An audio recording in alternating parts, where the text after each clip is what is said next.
देखिए पहले ये बांग्लादेश नहीं था, पूर्वी पाकिस्तान था। क्या था? पूर्वी पाकिस्तान। पाकिस्तान इस साइड में पश्चिमी पाकिस्तान था और ये साइड में पूर्वी पाकिस्तान था। अब आप देखिए ध्यान से समझिए, इस देश का मतलब करता धरता था जिन्ना। खैर नाथूराम गोडसे थोड़े से गलती हो गई, उसको गलत आदमी का एड्रेस बता दिया गया।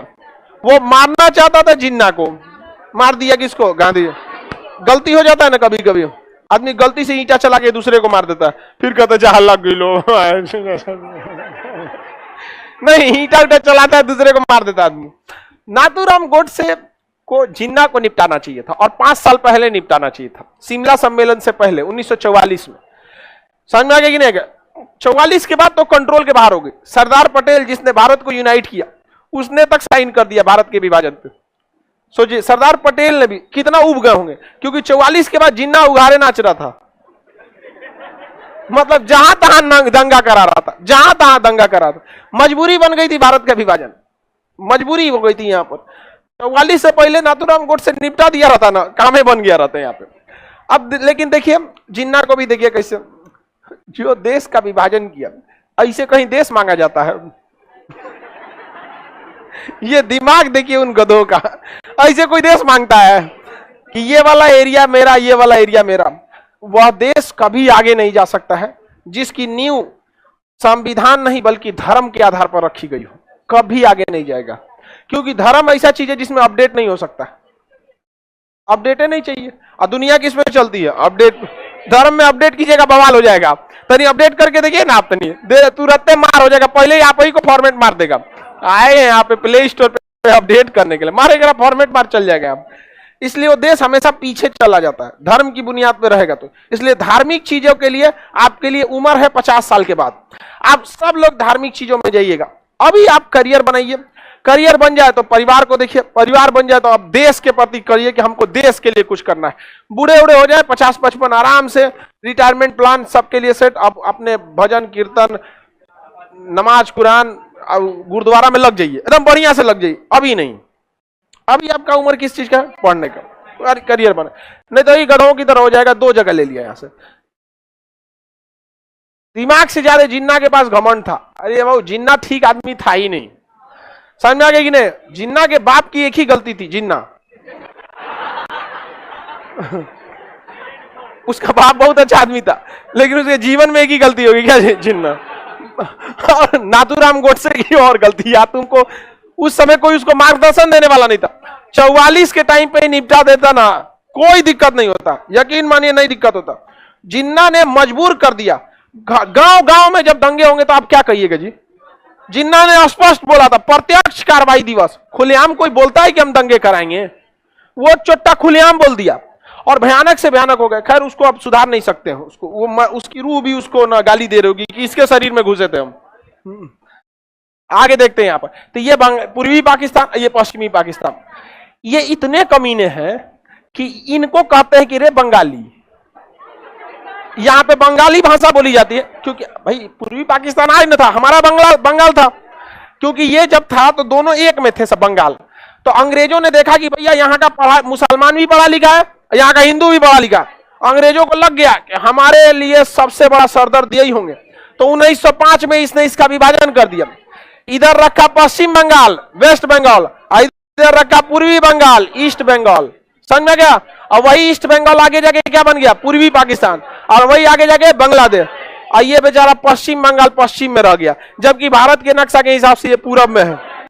दिख रहा है? भारत के नक्शा के हिसाब से पूरब में, लेकिन वो भारत के हिसाब से थोड़े विभाजन हुआ था, वो तो बंगाल का विभाजन हुआ था। इधर वाला पूर्वी बंगाल, इधर वाला पश्चिम बंगाल।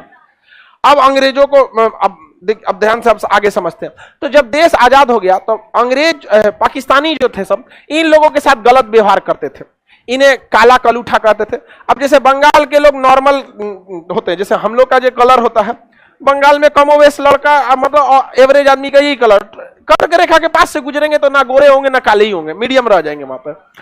अब ये उसको काला कलूठा बोलते थे सब, नाटुर बोलता था सब। यहाँ पंजाब का एरिया है, पंजाबी लंबे लंबे होते हैं। आपको पता है कि ज्यादातर पंजाब पाकिस्तान में ही चला गया। हमारे यहाँ जो पंजाब बना है, देखते हैं पंजाबी कितने हिष्ट पुरुष होते हैं। इनको नाटा बकलोल बंगाली गाली देता था सब यहाँ पर। हद तब हो गया जब यहाँ के एक बहुत प्रमुख नेता थे शेख मुजीबुर रहमान, वो चुनाव जीत गए। चुनाव जीतने के वजह बाद भी उनको शपथ नहीं दिलाया क्योंकि वो बंगाली थे। ऐसा हाल होगा। अभी बताइए, अगर कोई बिहार से चुनाव जीतता है उसको इसलिए शपथ नहीं दिलाया जाता है कि तुम बिहारी हो, तुम मंत्री कैसे हो सकते हो, गृह मंत्री कैसे हो सकते हो, प्रधानमंत्री कैसे हो सकते हो, ये तो बिहार में बगावत होगी कि नहीं होगी?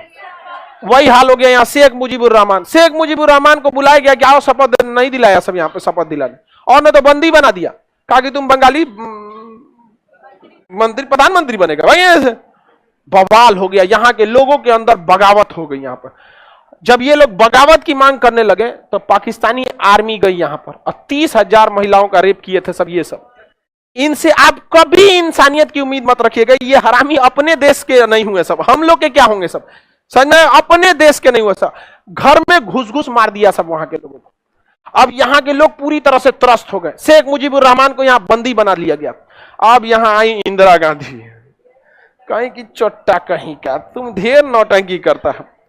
तुरंत बुलाई मानेकशॉ को, सैम हारमुज जी, प्रेमजी जमशेद जी मानेकशॉ पूरा नाम था उनका, हमारे सेनापति थे वो मानेकशॉ साहब। कहे कि युद्ध करिए, मारिए इसको। मानेकशॉ कहे कि नहीं, युद्ध कर ही नहीं सकते, अभी हम तैयार ही नहीं है, बरसात बाद ही युद्ध होगा। क्योंकि मानेकशॉ, इनको तो आइडिया नहीं था इंदिरा गांधी को, इनको चुनाव का आइडिया, युद्ध का आइडिया तो सेनापति को था।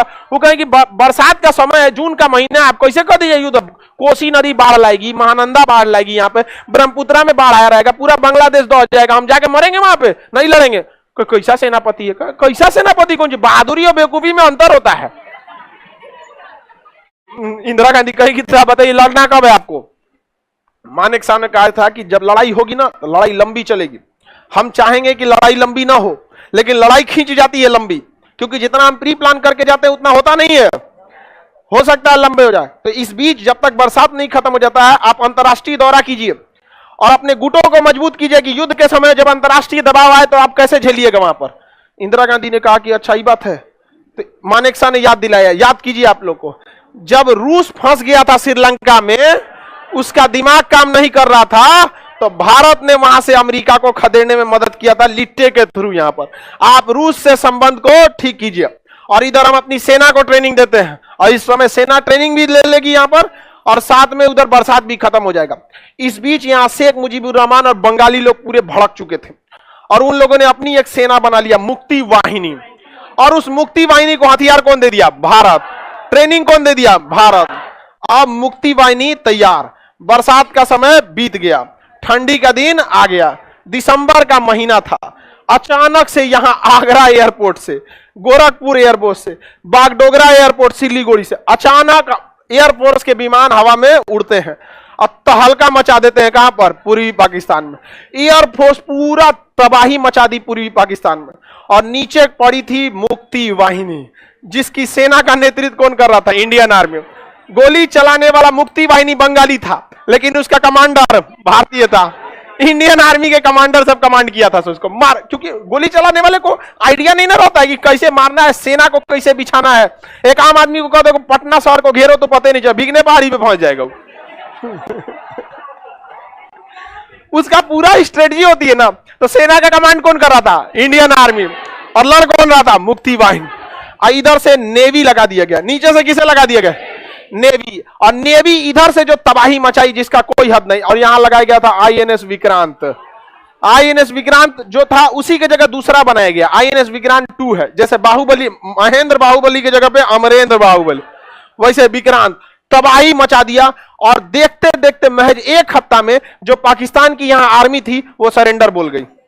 आर्मी थोड़ी चोट्टा बलात्कारी था सब, उसे मारा सभी इंडियन आर्मी वाला घुस घुस के। अब मुक्ति वाहिनी वाला वो जान लिया सब ना, क्योंकि उनको देश